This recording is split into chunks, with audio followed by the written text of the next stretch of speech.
Some children who were born with severe hearing loss have regained their ability to hear, giving hope to many patients with the same condition.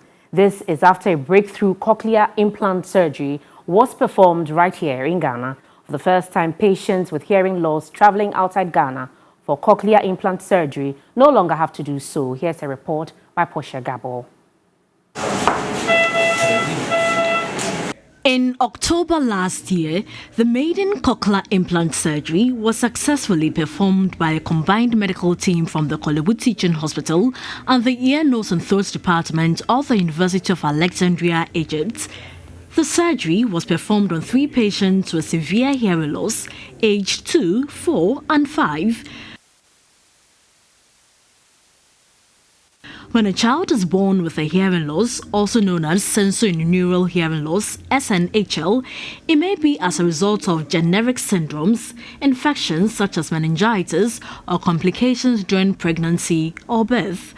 Although the condition is usually permanent, it can be treated successfully with a cochlear implant.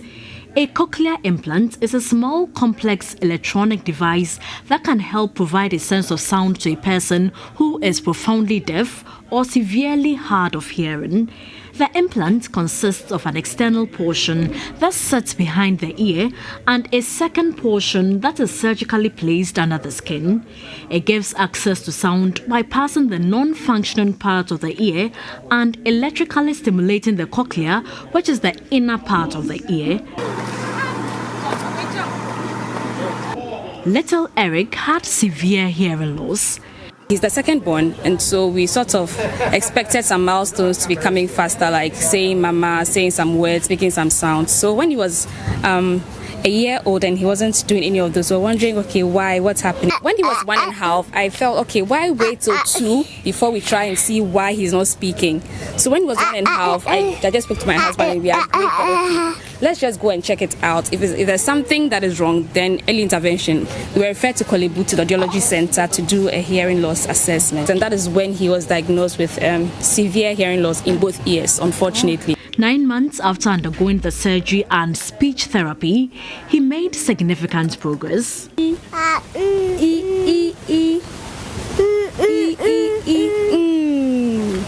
Now you call him by his name and he's somewhere and he'll turn or he'll come towards you. He responds to 1 word or 2 word instructions. Sit down, stand up, put it to the dustbin, stop, no. So those things, it wasn't there before. How does it make you feel now? Beyond excited. Little Elsie also had a similar situation. From not hearing at all, she has also made progress with speech through therapy. So count 1, 2.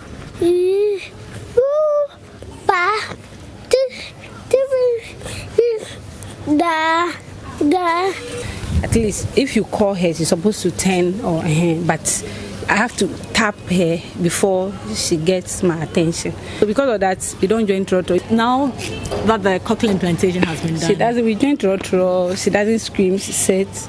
She turns to her name. Professor Ahmed Mahana led the combined medical team to conduct their breakthrough surgery. Cochlear implantation is the only known device approved till now to restore the sense of hearing, and for a long time to come it will work like that. Within the ENT specialties, over 10 trainees. So out of this, we'll pick 2 or 3 to join in this endeavor. Cochlear implantation being done right here in Ghana is good news for many parents of children who have hearing loss or patients who are hard at hearing. But at $25,000, how affordable will this be? Certainly, it doesn't come cheap, but I think that if we start donating towards a foundation, then it can become relatively cheap because it will be subsidized, just like cardiothoracic surgery. We intend coming up with Cochlear Implantation Foundation to be supported by all Ghanaians so that people can donate maybe 100 cedis per month or 20 cedis per month. Cochlear implantation being conducted in Ghana has not only given hope to patients with hearing loss, but also has the potential of Ghana being a destination for medical tourism. Portia Gabor, TV News, Cochlea Teaching Hospital, Accra.